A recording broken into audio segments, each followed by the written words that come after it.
artists. Today we're going to take the pieces that we made last week for our Matisse Inspired Collage, and we are going to cut them into pieces. We're also going to learn about organic and geometric shapes. You'll need scissors, your papers from last week, and of course some glue. All right, get your supplies and let's get started.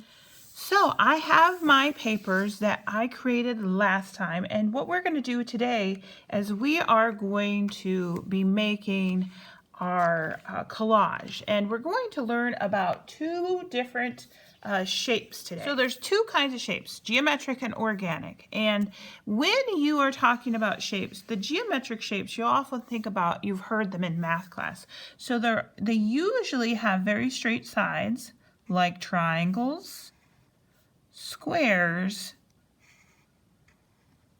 rectangles,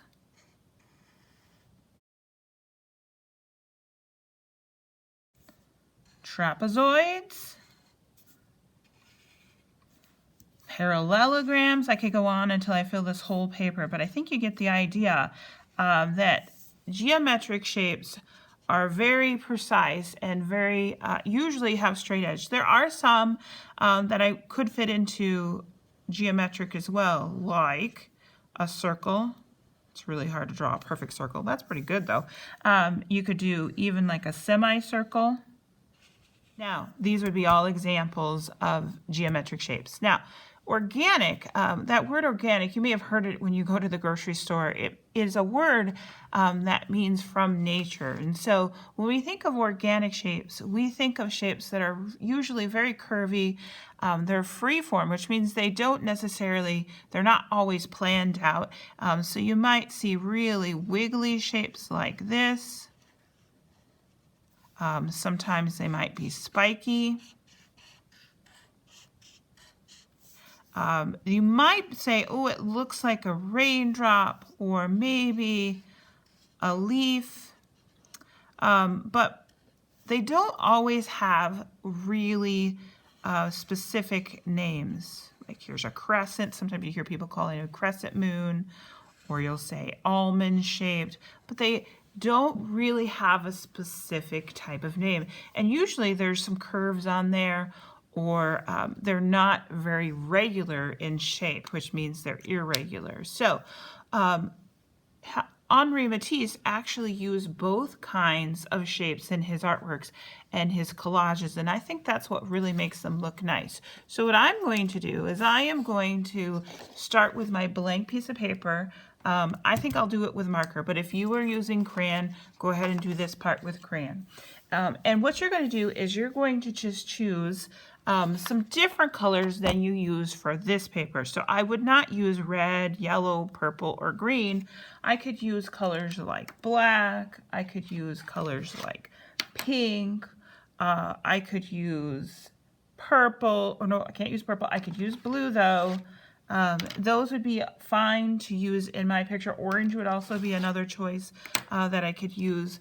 But here's what you're going to do. And if you only want to use one, that's fine. So the first thing we're going to do on this blank piece of paper is we are going to draw some geometric shapes to fill this paper. I want you to try to have at least 4 and make them pretty good size. So maybe I'll start with a blue here. And what I'm going to do is I'm going to draw a big blue, how about rectangle? So draw the outline. If it's not perfect, don't get stressed out about that. Just make it look as nice as you can. And I am going to color that shape in with the same color that I drew it with. Remember, neatness is a very important thing here.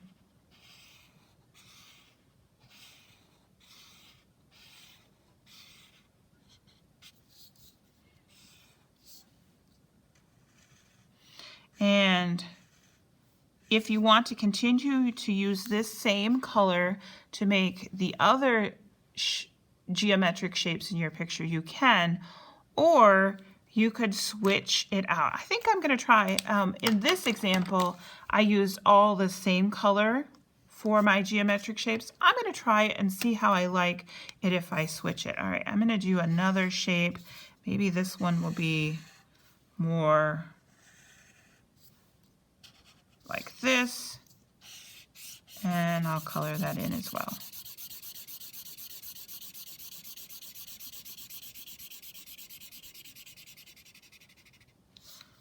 I missed a bunch of spots. That's what happens when you go too fast. You miss more places. All right, now I'm gonna do an orange one. Maybe this one I will do like a big oval.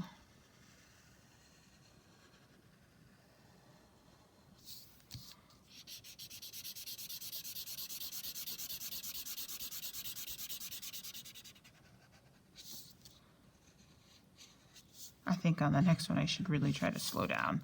It ends up taking me just as much time if I go fast first, and then I don't like the way it looks quite as much either.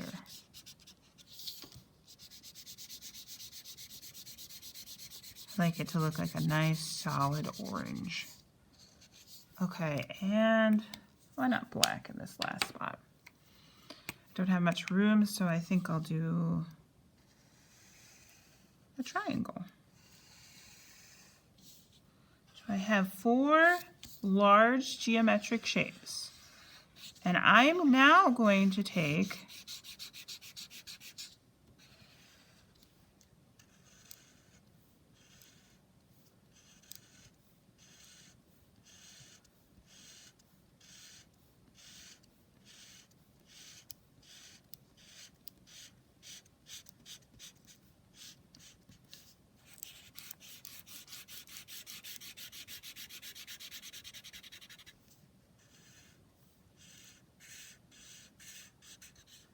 okay, so now I have my paper, and I've got some geometric shapes on it.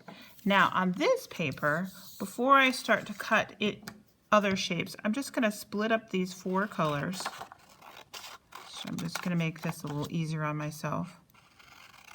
And my goal today is to try to make organic shapes out of these papers. So these papers that I have left over from last week were recolored. I'm going to think of more of these organic shapes. So some people like to turn it over and draw their shape first. I personally like to hold my paper and just kind of let my scissors do the work, and I kind of hold it like this where I use 2 fingers. That way the paper can move, and I'm going to use my scissors and this kind of just let my scissors kind of pull my paper so that I can get some really interesting turns. Now, if you're finding this is not working for you, then it probably is best to turn it over and draw some wiggly organic shapes first. I was looking at Matisse's artwork, and he has some very almost looks like paint splatters. Now, he did his collages later in life when he became sick and he couldn't get out of bed anymore, but he still found ways to make his art. I'm going to save this. I might be able to use this still for some others. On this one, I'm going to try to do something a little different. Maybe I can fit 2 in here. I'm going to try doing something with a little bit of spikiness to it. So this time, I kind of cut more straight, and then be careful of your fingers now.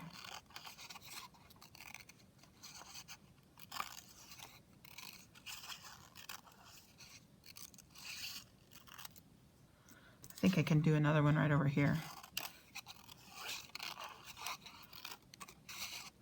I'm not really planning too much out.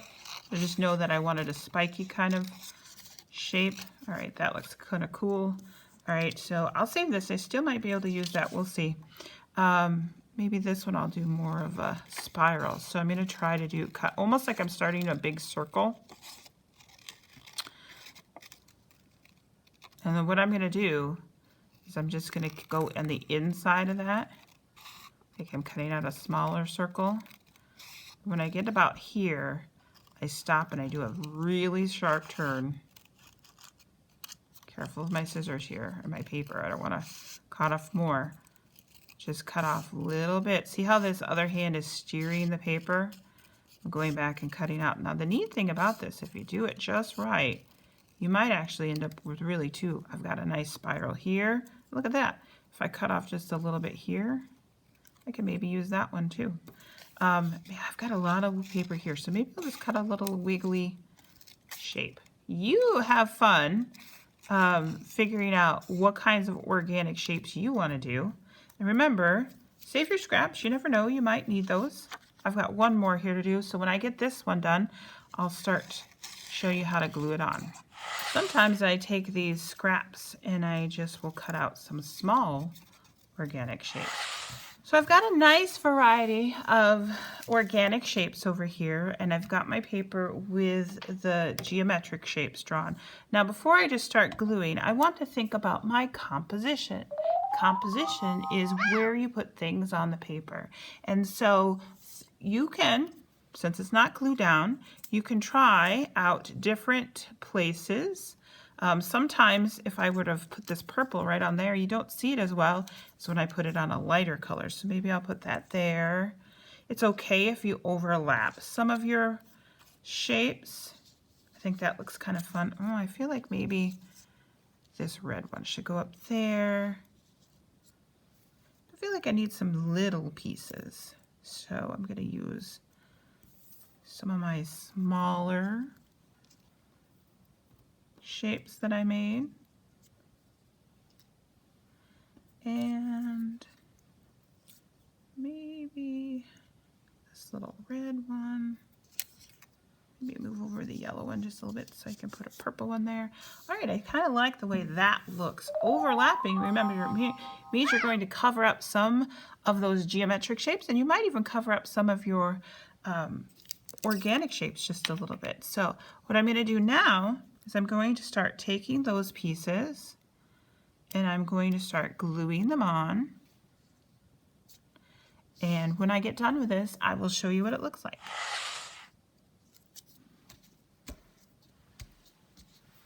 All right, I have mine all glued on. It's okay if you don't end up using all of your pieces. You can leave some off. That is up to you. When you get done today, also try to make sure none of those pieces are hanging off the edge when you're finished. When you're finished today, creating your artwork, your collage inspired by Matisse, I want you to take a picture of it, add it to Artsonia and Seesaw. I can't wait to see what you've come up with your geometric and organic shapes today. I hope you've had fun, and until next time, goodbye.